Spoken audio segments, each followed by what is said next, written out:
जो पत्थर को हीरा और मट्टी से इंसान बना देता है, जर्रे को आफताब, कतरे को समंदर बना देता है, जो हर मसले को आसान कर देता है,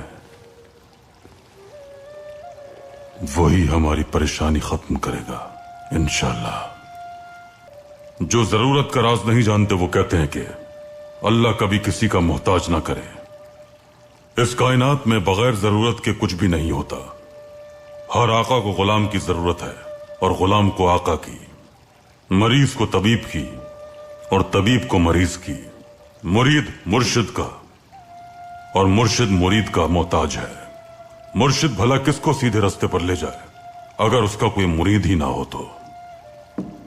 अल्लाह ताला सब जानता है, उसने हर शय एक दूसरे की जरूरत के लिए पैदा की है, कोई शय बेमकसद नहीं है।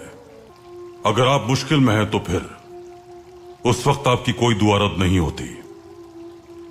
बीमारी में दुआ के दरवाजे आपके लिए वाह हो जाते हैं। गुर्बत में कबूलियत के इम्कानात और बढ़ जाते हैं। आजमाइश अल्लाह के मानने वालों के लिए एक मौका है, को उसकी हैसियत याद दिलाने का मौका पाशा, अपने आप को अल्लाह से करीब करने का मौका। हम उसके बंदे हैं, उसकी इबादत में राहत देखते हैं और उसी से मदद मांगते हैं।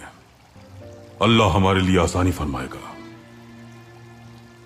परेशानी के वक्त बोझ को बांटने वाला साथी मिलना बहुत मुश्किल होता है।